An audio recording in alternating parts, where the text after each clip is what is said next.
Welcome back, everyone. In this video, I'm going to do something a little bit different today. We're going to go start to finish through my editing process and typically what I do. I've got a sample image that we're going to use.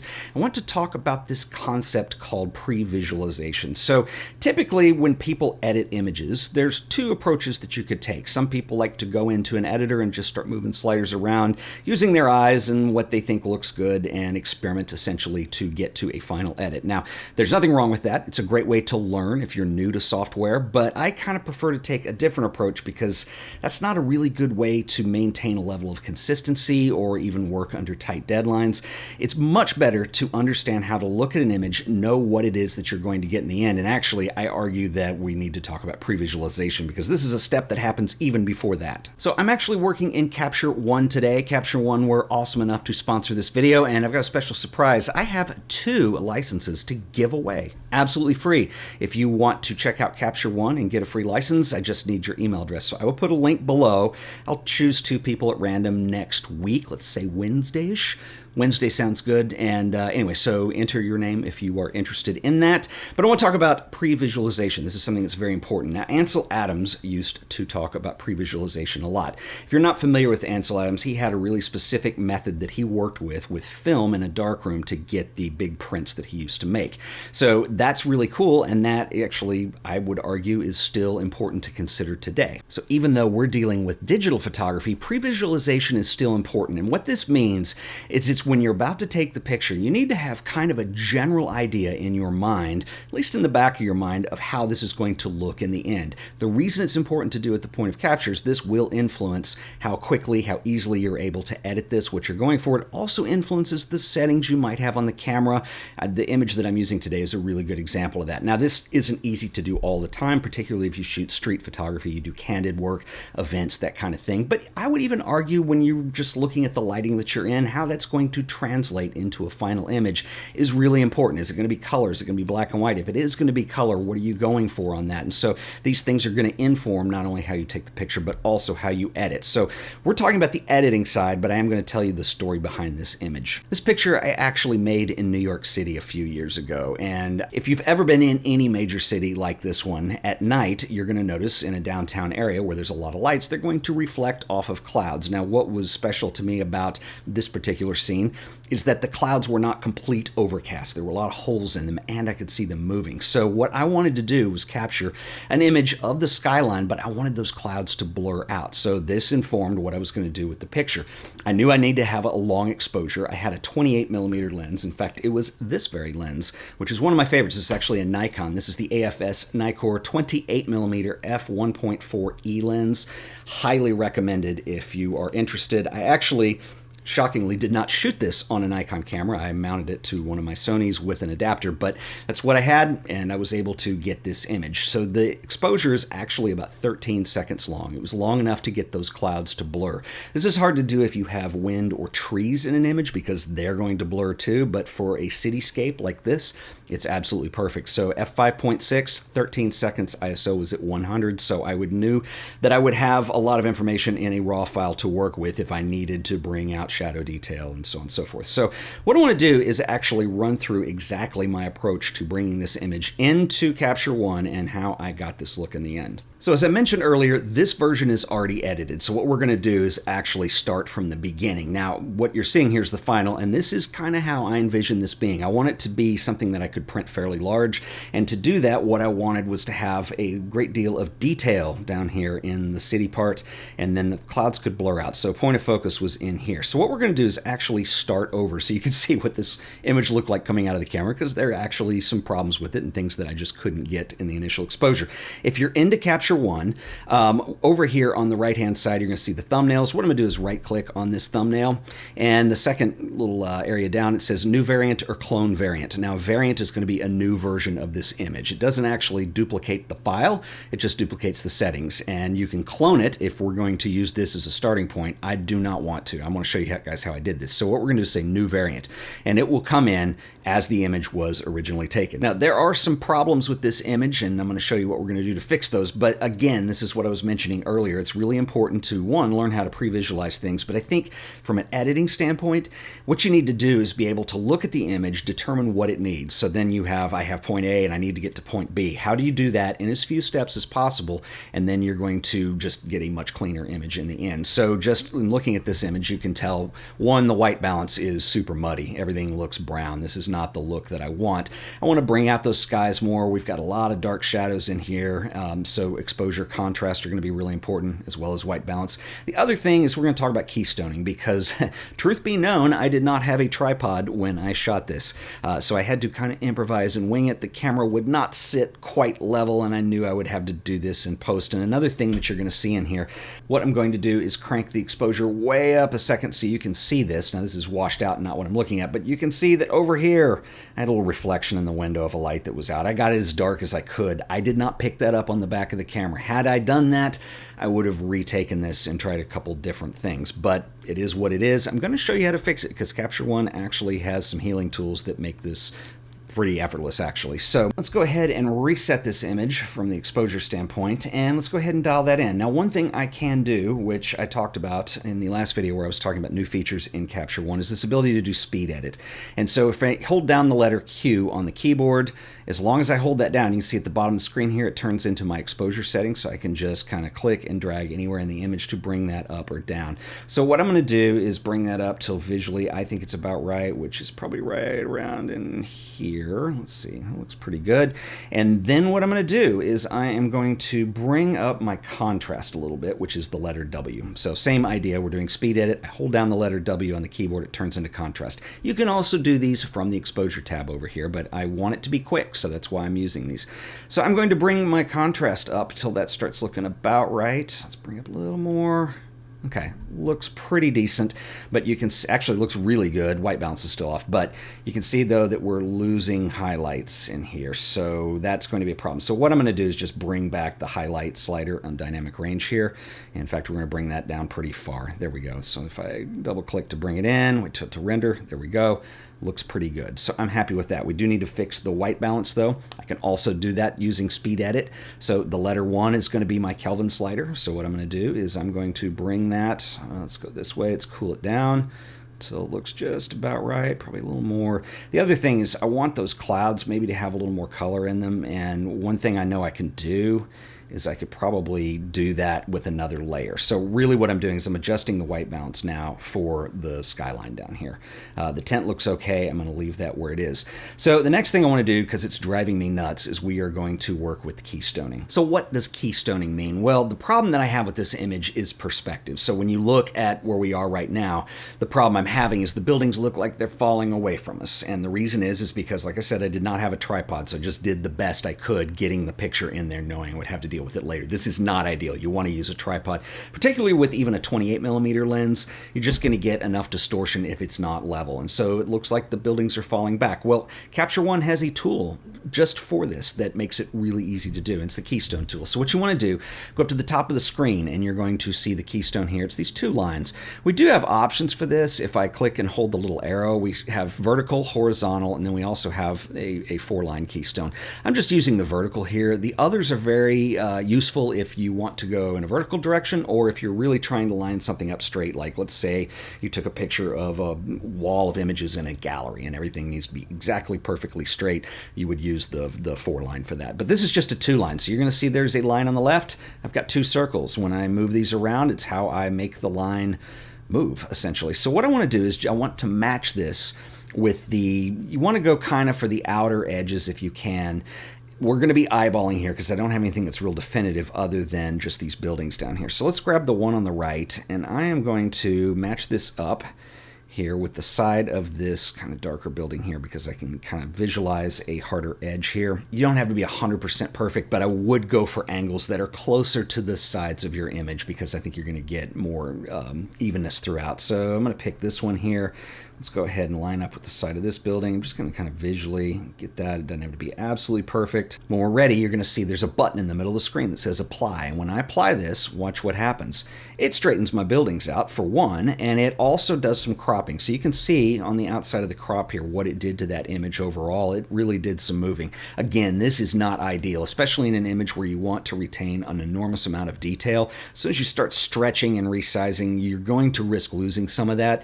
I think it's okay here because what it's stretching and moving around is the sky more than the actual foreground. So not ideal, but I think this was a good example to show you guys with. And so anyway, once you're set on that, once I go back to another tool like the hand tool, let's say, it's going to straighten that image out. And if I want to go in and make some adjustments, it kind of looks like we're leaning a little bit to the right here. I can actually do that. If I go click back on the Keystone tool, look, it remembers where we were.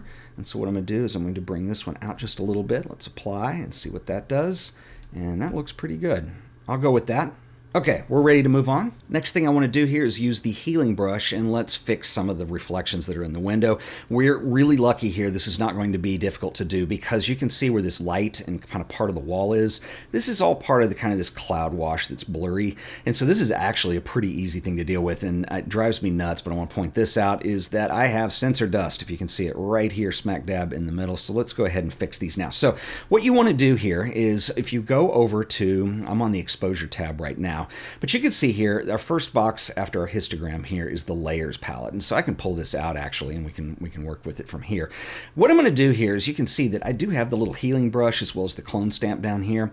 When I select this tool, what it's going to do is it's going to give me the healing brush. A couple of things you can do. First of all, the sensor dust isn't this big. You can see this is quite a big brush here. So what I'm going to do is right click, and I'm going to adjust my size. And this is cool that Capture One just visualizes that on the screen so I can see exactly what size I am. That's pretty good. We're going to actually draw over this. Now to use the healing brush, it works like the clone stamp. What we're going to do is hold down the Option key. We're going to select a point that we want to heal from, and I'm just going to select something close, and then what we're going to do is just paint over the sensor dust that's there. This one is pressure sensitive, which is cool. If you use a tablet, you can use that to your advantage. Move that around just a little bit, and that'll do a better job. There we go. So what I want to draw your attention to is I've made that adjustment. We got rid of the sensor dust. On the layers palette, we do have a heal layer, and it created that automatically. So this works like layers in any layer-based application. So it's sitting on top of the background. As you build layers onto things, and we're not going to do anything super complex in this example, but the order does matter. You know, it affects everything underneath. So the heal layer is good because what it did is it actually just cloned that out.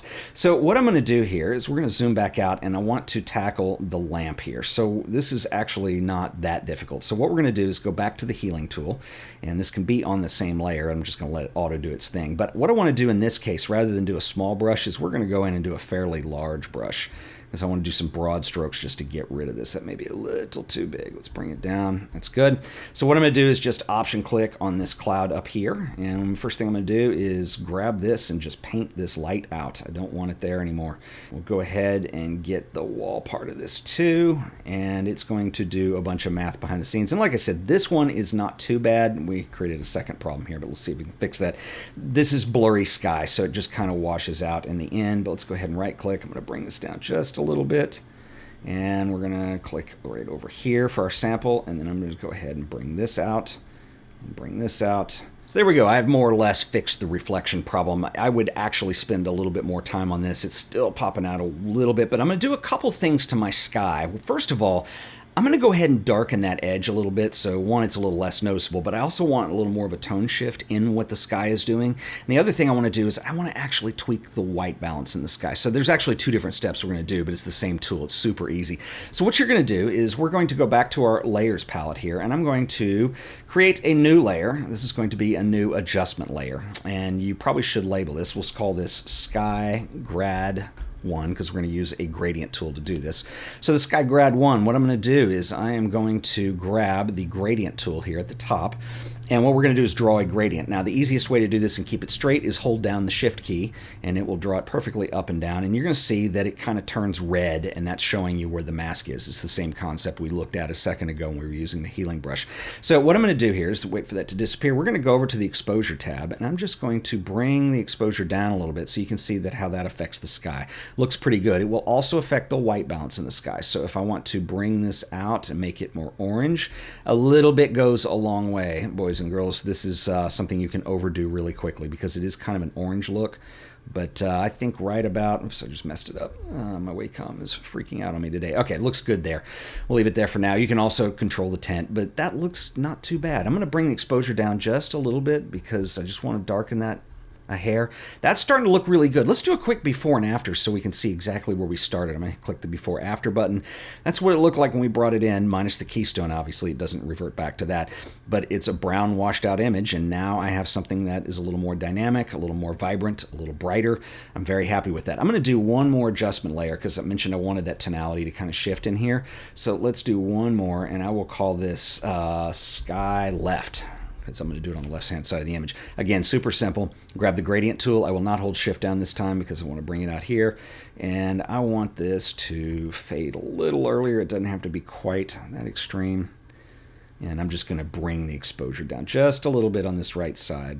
Balance that out, and also it also makes it harder to see the crazy healing brush stuff that I had to do with that awful light in there. Reflection. So looking pretty good. Now, one more thing I want to do here is, and I always save this step till the very end, is I want to add a little bit of polish here because I want this to look really sharp, really tight. I want to see all those details really well. So I want to go back and I want to add a little bit of clarity, which normally I wouldn't do on an image, especially if it has people in it, but we are going to do it on this one because of that skyline. The other thing I want to do is mess with the structure a little bit too. Now this, a little bit can go a long way. This is why I save this until the end. The reason I save it to the end is it's essentially like sharpening on an image. So if I sharpen too early, essentially any kind of raw editor like this is constantly building previews, and so you get a little bit better performance if you save this stuff till the end. There's no reason to have it on in the beginning anyway, but your mileage can vary. So I'm going to go ahead and put this back up top where it belongs, and what we're going to do is we are going to make sure though that I select the original layer for this, the background layer, because these are adjustments that won't show up if you put them on an adjustment layer per se. So I'm going to go back to the background, and what we're going to do is we're going to deal with clarity and structure. What I'm going to do here is let's use the hand tool. I'm going to zoom in, and I need to be able to see the skyline. Everything is really sharp, really tight. But we are going to add a little bit of clarity and a little bit of structure, and we'll mess with dehaze too. So let's do clarity first. And like I said, I would never do this, especially if it's a portrait or something like that. And like I said, a little bit goes a long way. I'm kind of happy with having this around 15, 16, somewhere in there. Quick before and after. Before, here's after. Yeah, I just added a little bit in. I see some more detail in here. I'm going to add structure and be very careful on this one because this one, let me crank it up so you can see. Let's go all the way up. This looks phony baloney, folks. What it does is it creates too much. It's essentially like sharpening. You're going in here and you're creating these hard contrasts on small detailed, and it looks completely awful. So I'm going to bring that back considerably. And 10, that's probably about right. If I go much under that, I'll lose the effect. Yeah, let's stick that up. 15's too hot. So let me go back down to, let's just type it back in because for some reason this Wacom likes to slip around today. Anyway, looking really good. I am very happy with that. Let's zoom back out and let's look at dehaze, because what dehaze is going to do is it's going to bring out some details here in the sky. So if I just crank the dehaze slider all the way up, you're going to see that it adds a lot of contrast and kind of a purple cast. It's a little too much. So remember, a little bit goes a long way with any of these sliders. I'm willing to bring this up a little more than usual because of this type of image. Notice that we did swallow some shadow detail. If that bothers me, I could technically go over here to the shadow slider and bring some of that back a little bit. That's looking really good. This is very vibrant. So I'm very happy with this. The other thing we can do is this is the shadow tone on our dehaze is set to auto. This is new in Capture 121. We're going to go to manual, and I'm going to use the color picker. And you can see that, for instance, if I pick the orange in the sky up here, it's going to tint the image one way. If I pick this blue back here, it's going to bring it out another. That's probably my favorite. If I pick something weird like the green light in this building, you're going to see that it has a really weird effect. So I like this blue the best. We're going to leave it there. And I'm pretty happy with this image. And if I go back and compare this to the original, They are very close. The keystoning slightly different, but again, I could go in and massage that and get it a little more perfect. And I did also in the original heal out some of these problems here that I think were through the window glass. But all in all, not bad. And we did this very quickly. I did it live for you in a video. And when you can conceptualize what it is that you need to do in an image, and this is the most important part. Here's where my image is. I can see what the problems are. I know what tools I need to adjust those. Keep it simple. That's the most important thing. I mean, you can go crazy with layers and all these wild adjustments. I would recommend you try to keep things as simple as possible. And when you get into layers, make sure that you're labeling your layers. That is one of the most important things, because when you go back later, after, like, let's say weeks or months or even years after you've done an edit and you're wondering where things are because it's a little heavy-handed in some area, then that's not the time to try to figure out what layer 1, layer 2, layer 3 are. You want them labeled. Just saying. Anyway, I hope this was useful to you guys. Remember to enter your email address for the drawing. I have 2 Capture One licenses to give away, and I will see you guys in the next video. Until then, later.